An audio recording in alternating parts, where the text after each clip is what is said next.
Hello students, welcome back to snooper classes.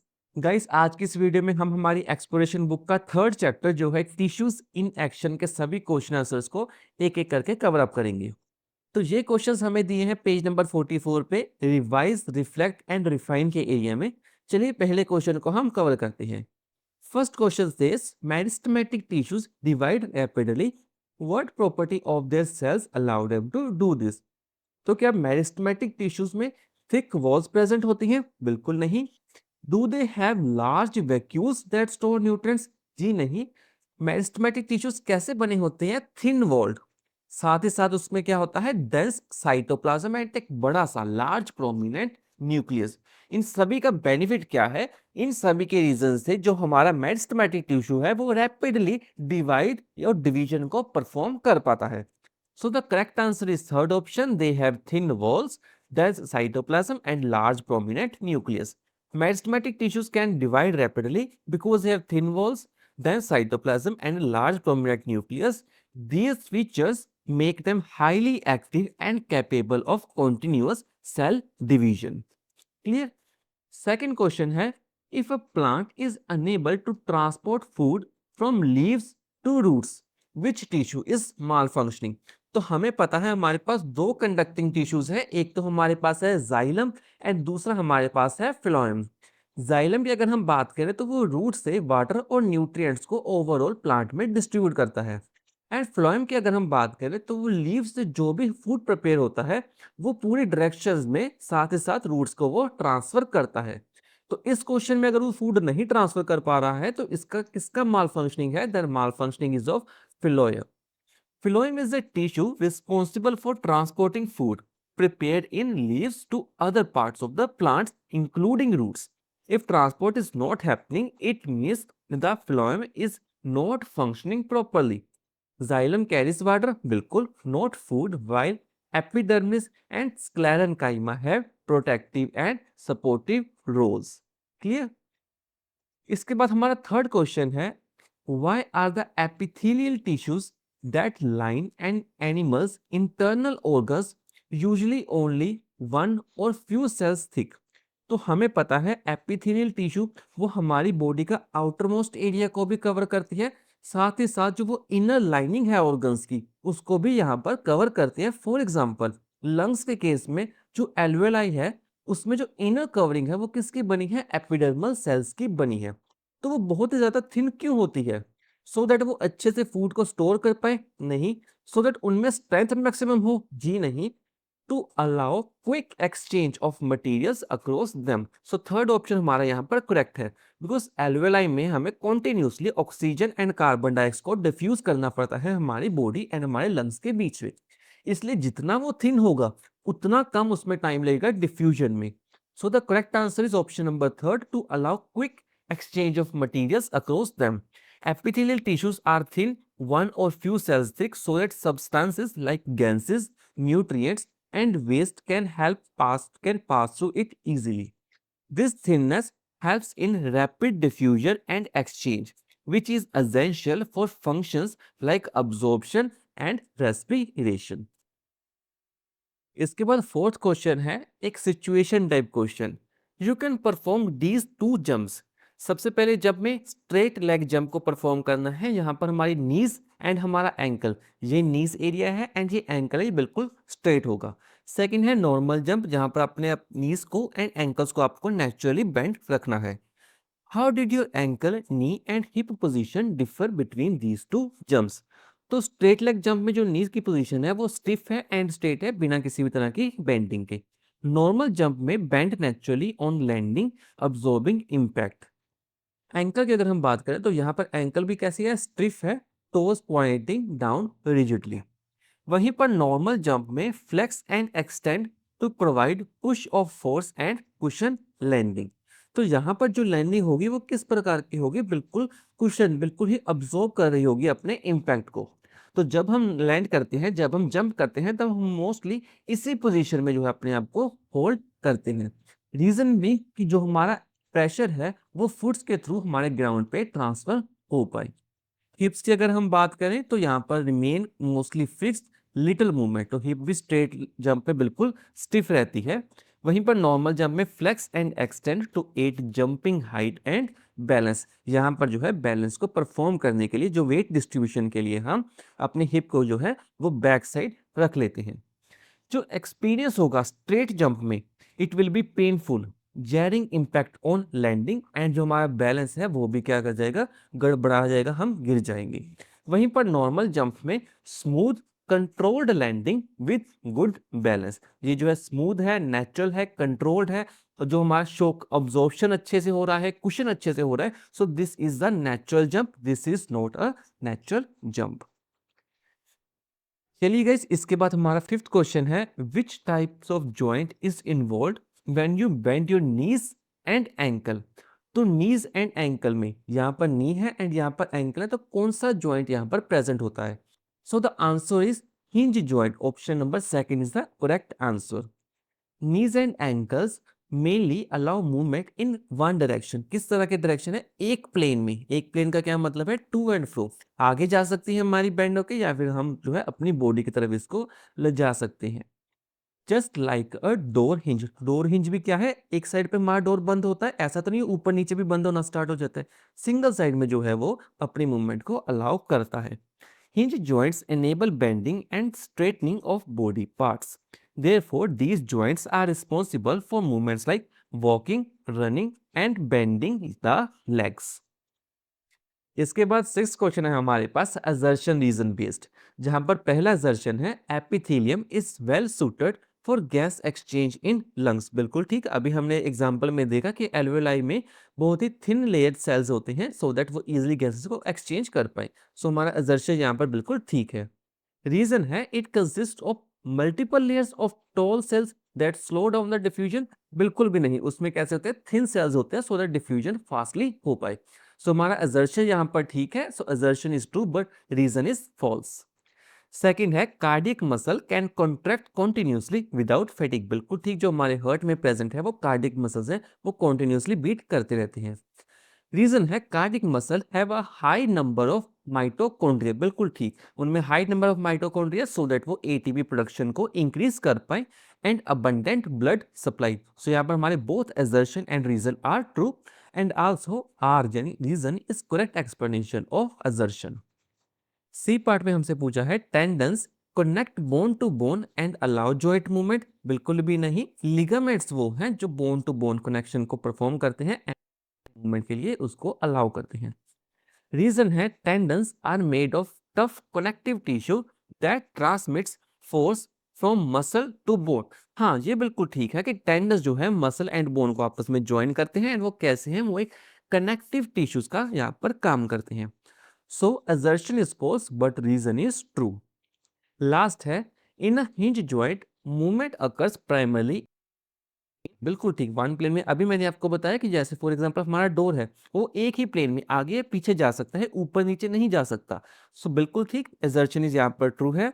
Reason being the bone ends are shape to allow sliding in all directions. क्या all directions में हर एक bone जा सकती है? बिल्कुल भी नहीं, उससे तो बहुत एक्सट्रीम लेवल की फ्लेक्सिबिलिटी हमारे पास आ जाएगी। तो इसमें assertion बिल्कुल ठीक है बट रीजन इज फॉल्स।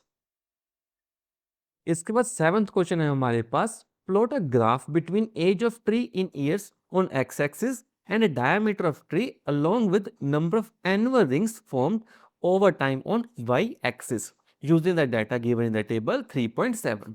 तो इस टेबल में हमारे पास ये तीन पैरामीटर्स हैं। सबसे पहले है हमारे पास age of the tree. Age को हम किससे डिटरमाइन करते हैं? With the number of annual rings formed. So जो ब्लैक आप लाइंस देख रहे हैं ये क्या है? एनुअल रिंग्स हैं। सेकेंड है हमारे पास डीबीएच यानी diameter of breast height of tree. Diameter breast height या डीबीएच क्या होता है कि कितनी उस ट्री के स्टेम की चौड़ाई है। ये जो थिकनेस देख रहे हैं ना, इस थिकनेस को हम क्या कहते हैं? डीबीएच कहते हैं। एंड ये ऑटोमेटिक सी बात है, ये टाइम के साथ क्या करेगा? बढ़ेगी, बिकॉज जैसे टाइम बीतेगा वो थिकनेस उसकी और ज्यादा चौड़ाई उस ट्री की बढ़ती रहेगी। तो पहला क्वेश्चन है analyse the graph in terms of diameter of stem over time and share their interpretation. तो पहला इंटरप्रिटेशन क्या है? The diameter of teak tree increases steadily. थोड़े थोड़े करके वो क्या कर रही है? बढ़ रही है with age but not at uniform rate.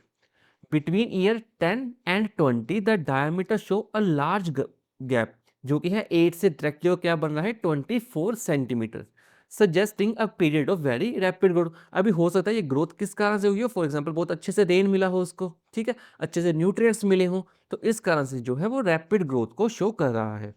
After year 20 growth continuous but at a slower more gradual rate. Overall, the older the tree, the wider its trunk, showing continuous lateral growth throughout the tree's life. तो continuous growth होती है, बिल्कुल ठीक। कभी कभार क्या होता है कि जब अच्छे से उसको न्यूट्रिएंट मिल जाए, वाटर मिल जाए, उसको सनलाइट अच्छे से मिले, तो एक रैपिड ग्रोथ का सेशन भी दिख जाता है। फॉर एग्जांपल 10 से 20 ईयर्स के इस गैप में हमको दिख रहा है। इसके बाद नेक्स्ट क्वेश्चन है, what is the relation between the diameter of a teak tree to the annual rings formed? The number of annual rings exactly equal to the age of the tree in years. तो हमने अभी यहाँ पर देखा, अगर 5 साल की as है उसकी तो कितने रिंग्स होंगे? 5 रिंग्स। 10 ईयर्स के लिए 10 रिंग्स, 20 ईयर्स के लिए 20 rings. The diameter also increase with age, therefore more annual rings is equal to greater diameter. अभी अगर हम एग्जांपल में देखें तो इस एग्जाम्पल में फर्स्ट ईयर में उसका जो डायमीटर वो कम है, नेक्स्ट ईयर में और बढ़ रहा है, नेक्स्ट ईयर में और बढ़ रहा है। तो जैसे जैसे उसकी एज बढ़ती जाएगी उतना ही उसका डायमीटर जो है वो भी बढ़ता जाएगा। Thus the diameter is directly related to the number of annual rings formed. इसके बाद थर्ड क्वेश्चन है, which specialized tissue is responsible for the girth? Girth क्या होता है? विड्थ, यानी कि उसकी चौड़ाई of the stem, and where is it located? The tissue responsible for the increase in girth यानी thickness is lateral meristems. It is located along the circumference of stem in a ring running around the stem. तो अगर हम इसकी बात करें तो ये कहाँ पर लोकेटेड है? ये हमारे lateral meristems में ये लोकेटेड है। The lateral meristems divide and reproduce new cells inside and outside, leading to an increase in diameter of the stem. Each year, one new ring of wood is added by this tissue, forming the annual growth rings visible in cross section of a trunk. तो हर समय क्या है, जो lateral meristems हैं वो अपने आप को डिवाइड करते हैं, कॉन्टिन्यूसली डिवाइड करते हैं, एंड एक न्यू लेयर का फॉर्मेशन वो करते जाते हैं। इसके बाद 8th क्वेश्चन है हमारे पास, in a forest it was observed that one of the trees was severely debarked by an elephant to meet its food requirements. As the bark is rich of source of nutrients, based on your learning answer the following. अभी डिबार्किंग क्या है कि जो इस would का outer most area है, इसे हम क्या कहते हैं? बार्क कहते हैं उस ट्री का। डिबार्किंग में क्या है, ये एलिफेंट उस बार्क को, जो इसका आउटर मोस्ट लेयर है, इसको कट कर रहा है। क्यों? बिकॉज इसमें क्या है, high amount of nutrients present होते हैं। तो अपने लर्निंग के बेसिस पर हमें इन 4 क्वेश्चंस को यहाँ पर जस्टिफाई करना है। विच functions of the tree is और आर हैम्पर्ड बाय डिबार्किंग? तो डिबार्किंग से क्या होगा, जो उसकी प्रोटेक्शन है वो लॉस हो जाएगी। The bark formed of cork cells protect the inner tissue from mechanical damage, pathogens, water loss and temperature extremes. अगर हम इसको रिमूव कर देंगे, removal exposes inner living tissues to infection and drying out. तो सबसे पहला हैम्पर होगा protection का लॉस होना। सेकंड है food transport is disturb. The phloem lies just beneath the bark. Phloem क्या करता है, जो फूड प्रिपेयर है उसको रूट्स तक एंड बाकी एरियाज तक डिस्ट्रीब्यूट करने का काम करता है। Debarking damages the phloem, preventing the transport of food और sugar from leaves to roots. Second है, which plant tissue would be affected further by further damage to tree trunk even after debarking? If the trunk is further damaged, अगर उसको और ज़्यादा damage किया जाए, beneath the bark, the xylem would be affected. Xylem क्या करता है? Water transportation from roots and nutrients transportation from the roots to the overall leaves and overall body. तो xylem is the inner woody tissue of a trunk that transports water and minerals from the roots to the leaves. Damage to xylem would cut off water supply to entire tree. इससे क्या होगा? Causing wilting, and that wilting क्या होता है कि water की कमी होने के कारण जब कोई भी ट्री मर जाता है उसे हम क्या कहते हैं? विल्टिंग। थर्ड क्वेश्चन है, which function of a tree would be hampered if the tissues beneath the bark were severely damaged? अगर severely damaged हो तो if the phylum and xylem, both vascular tissue present just beneath the bark, are severely damaged, तो phylum के damage होने से, xylem के damage होने से क्या होगा? फाइलम के डैमेज होने पर water transportation to roots can not receive water signal, leaves wilt and dryness. Phloem के डैमेज होने पर फूड ट्रांसपोर्टेशन डिस्टर्ब होगा, roots starve as they can not receive food from leaves, root growth and mineral absorption stop, the tree would eventually die, वो मर जाएगा due to failure of both conducting systems. Clear? इसके बाद fourth question है, what assumption are you making to answer the questions above? How would the answer change if your assumptions are also change? तो हम क्या assumption बना रहे हैं? Assumptions made, we assume that phylum is located just beneath the bark and that the elephant's debarking exposes this layer. We assume that xylem is largely intact for initial debarking. Only the outer bark and phylum are removed. तो अगर इन दोनों के assumption से अगर हम देखें, तो अगर ये सिचुएशन हो रही है तो वो tree with course of time मर जाएगा from hunger and from water supply. इसके बाद नाइन्थ क्वेश्चन है हमारे पास, Amrapali observe that a young mango sapling stem bends flexibility during monsoon winds and do not break. Which tissue is responsible for this flexibility? तो flexibility किससे आती है? Flexibility के लिए तीन हमारे पास ग्राउंड टिश्यूज प्रेजेंट है। सबसे आउटर में है कोलनकाइमा एंड पैरेनकाइमा जो लिविंग सेल से बने होते हैं, एंड थर्ड प्रेजेंट है स्क्लेरेनकाइमा जो डेड सेल से वुडी स्ट्रक्चर हमें प्रोवाइड करता है। Predict and provide your explanation of impact if the existing tissue was replaced by sclerenchyma.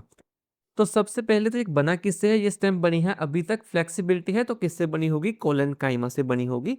Collenchyma cells provide support as well as flexibility due to their unevenly thick cell walls, allowing the stem to bend without breaking.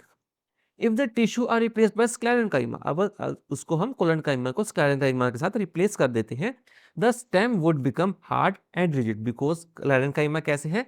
Dead cell से बने हैं, woody structure है उनका, बहुत ही ज्यादा thick cell wall है और वो कैसे हैं? हार्ड है एंड रिजिड है।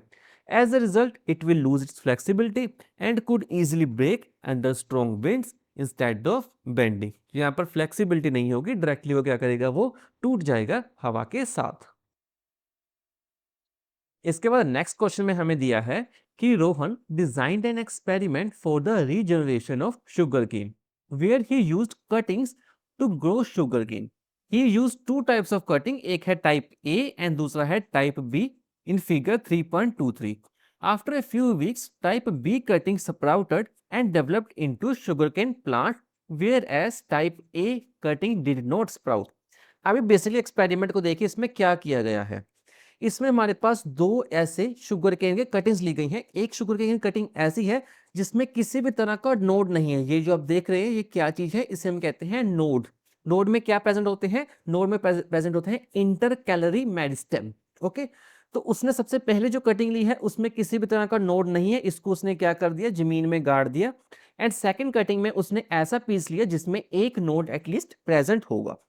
अभी उसके साथ रिजल्ट क्या हुआ कि जो पहला टाइप था जिसमें किसी भी तरह का नोड नहीं प्रेजेंट था, उसमें किसी भी तरह का रीजनरेशन भी नहीं हुआ, यानी न्यू शुगर केन प्लांट उससे नहीं अराइज हुआ। वही टाइप बी में जहां पर एक नोड प्रेजेंट था, वहां से sugar cane, new sugar cane का अराइजन होना स्टार्ट हुआ। तो उसी के बेसिस पर उन्होंने पूछा है, why were the type B cutting able to grow as sugar cane but type A did not? तो उसका रीजन क्या है? Type B cutting were able to grow because they contains node with intercalary meristem. अभी intercalary meristem क्या है? कहां present है? Nodes में प्रेजेंट होती है, जिसका काम क्या होता है? To actively dividing meristematic tissue. ये कैसे होते हैं? एक्टिवली डिवाइडिंग होते हैं, मेरिस्टेमेटिक टिश्यूज हैं located at the nodes of the stem. This tissue enable the cutting to regenerate and sprout into new shoots and roots. इसी कारण से जो है new shoots and roots present होते हैं। नेक्स्ट है, what differences were present in type B and type A? Type B cutting included the nodes of sugarcane stem, the region where intercalary meristematic cells are located. The meristematic cells retain the ability to divide and differentiate into new plants. तो basic difference क्या है? Basic difference है intercalary meristems का present होना, जो type A में present नहीं है, टाइप बी में प्रेजेंट है। What observation or measurement was made to determine whether this change had an effect? The key observation was whether the cuttings sprouted new shoots and roots और not measured by visible growth. तो हम growth देखते हैं after a week कि अगर growth हुई है it means उसमें क्या है, नोड्स प्रेजेंट है। अगर ग्रोथ नहीं हुई है इसका मतलब उसमें नोड्स प्रेजेंट नहीं थी। Additionally, measurement of a length of new growth over time would quantify the difference. And इसी के साथ अगर ग्रोथ होगी तो ऑब्वियसली हम उसको ऑब्जर्व कर पाएंगे, देख पाएंगे, जो है एक क्वांटिटेटिव ऑब्जर्वेशन। लास्ट क्वेश्चन है what parameters should be kept the same for both type of cutting to ensure the fair comparison. तो फेयर कंपैरिजन के लिए हम क्या करेंगे, length of cutting both types should be of similar length, दोनों की जो लेंथ है वो हमारे पास सेम होनी चाहिए। दोनों का एज एंड हेल्थ जो है एक ही पेरेंट सेल से आना चाहिए, यानी कि cutting from the same plant और सेम एज्ड प्लांट। थर्ड है time of planting both planted at the same time. इससे हम इंश्योर कर सकते हैं कि जो भी हमने कंपेयर किया है वो बिल्कुल करेक्ट है। इसके बाद 11th क्वेश्चन है during the discussion in class Rohan gives a statement that a tissue is a group of similar sales performing similar function. जो कुछ हद तक बिल्कुल ठीक है, जो बेसिक डेफिनेशन है एक टिश्यू की। But Rajiv counter argues that this is true in case of simple tissue but little different in case of complex tissue. Provide your explanation in view point of this discussion in classroom. तो हमें पता है जो tissues है वो आगे दो types है, एक तो है सिंपल टिश्यू, दूसरी है कॉम्प्लेक्स टिश्यू। तो Rohan statement is correct but only for simple tissue. Simple tissue are made up of similar cells that perform similar function. For example जो हमारे ग्राउंड टिश्यूज है जैसे कि पैरेन्काइमा, कोलेनकाइमा एंड स्क्लेरेन्काइमा, ये तीनों एक ही तरह के टिश्यू, एक ही तरह के सेल से बने हैं और एक ही सिमिलर फंक्शंस को परफॉर्म करते हैं। In this tissue, all cells are alike in structure and work together uniformly. However, Rajiv's argument is also valid but for complex tissue. अभी complex tissue कैसे हैं? Complex tissues are composed of different types of cells. अलग-अलग cells से बने हैं that perform together to perform a common function. कहाँ पर present है? ये present है हमारे vascular system जो कि है xylem में and second है हमारे phloem में। So for example xylem, xylem जो है यहाँ पर ऊपर बना हुआ है, इसमें क्या कुछ है, इसमें अगर आप देखें तो जाइलम फाइबर एक तरह का हमारे पास अलग तरह का सेल है। सेकंड है tracheid, second type xylem parenchyma and vessel. ये चार तरह के सेल्स मिलकर एक टिश्यू को फॉर्म कर रही हैं। वहीं पर फ्लोएम के केस में अगर हम देखें तो फ्लोएम में कौन कौन से हैं, फ्लोएम पैरेन्काइमा, साइट्यूब, साइपोर एंड कंपेनियंस है। ये भी चार तरह के सेल्स मिलकर जो है एक टिश्यू का फॉर्मेशन कर रही हैं। Each type of cell in complex tissue perform a specific role such as transport, support और storage। तो जो स्टेटमेंट है रोहन की भी करेक्ट है बट राजीव जो है बात कर रहा है अबाउट कॉम्प्लेक्स टिश्यूज। इसके बाद स्टूडेंट्स हमारा 13th क्वेश्चन है Vibha claims to her friend Neha that meristematic cells are located only at the root and shoot apex. Apex का होता है टिप। तो विभा कहती है कि जो मेरिस्टेमेटिक्स है वो या तो सिर्फ रूट के टिप में या शूट के टिप में पाए जाते हैं। What do you think about this statement? What question can Neha ask Vibha to help her understand further if the statement is incorrect? So यहाँ जो विभा की स्टेटमेंट है वो ऑब्वियसली क्या है, इनकरेक्ट है, बिकॉज विभा कह रही है कि जो मेरिस्टेमेटिक टिश्यूज हैं वो सिर्फ टिप्स में पाए जाते हैं, जो कि सही है but only in the case of apical meristems.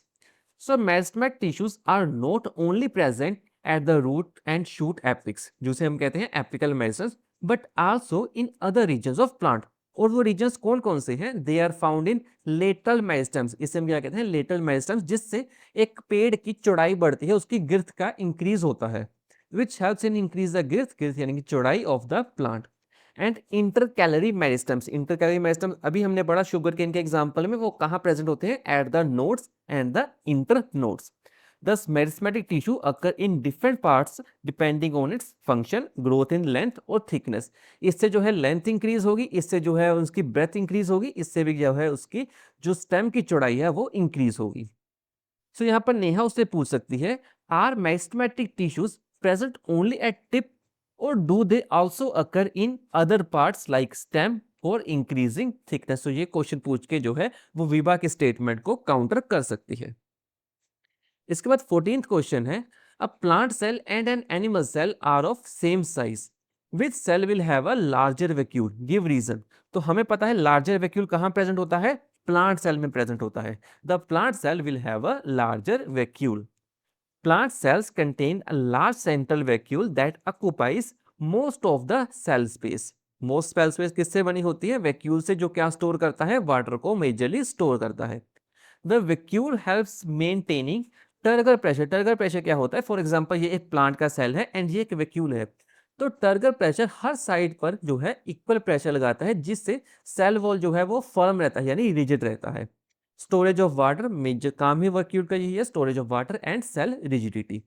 In contrast animal cell have small and temporary vacuole और समटाइम्स नन, या फिर कई बार कोई भी वैक्यूल प्रेजेंट नहीं होता है. What assumptions are you making to answer the question above? The assumption is that both cell are typically mature cell. देखिए, अगर हमें कंपैरिजन करना है तो हम कंपेयर कर पाएंगे on the similarity. Okay, so vacuoles जो है दोनों ही टिपिकल मैच्योर सेल्स में प्रेजेंट हैं. It is assumed that the plant cell is not in special conditions like plasmolysis. Plasmolysis का क्या होता है? जहां पर उसमें पानी की कमी आ जाती है. Also, the animal cell is considered a normal cell without unusual storage functions. तो यहाँ पर जो है दोनों ही सेल्स अपने आइडियल कंडीशन यानी अपने मेजर कंडीशंस में होने चाहिए. We assume both cells are functioning under normal physiological conditions. किसी भी तरह का एक्सटर्नल प्रेशर, एक्सटर्नल एनवायरनमेंट नहीं होना चाहिए. The comparison is based on general structural difference between plant and animal cells. Clear? इसके बाद बढ़ते हैं लास्ट क्वेश्चन में. A text book says each plant tissue perform only one specific function. What question would you ask to critically examine the correctness of this statement? What example of tissue would you take to find out the answer to this question? तो text book में हमसे पूछा गया कि एक tissue एक ही function को perform करेगा, क्या ये बात सही है? बिल्कुल भी नहीं. ठीक है, इसके लिए हम कौन सा काउंटर स्टेटमेंट करेंगे? To critically examine the statement I would ask, do plant tissue really perform only one function or can they have multiple roles? Do all tissue behave the same in different conditions? Can a single tissue contribute to both support and transport? ठीक है, support and transport से ही आपको कुछ नाम याद आ जाने चाहिए. यहाँ पर हमने कितने क्वेश्चन? उन्होंने एक पूछा था, हमने 3 क्वेश्चन यहाँ पर पूछे हैं. For example, xylem.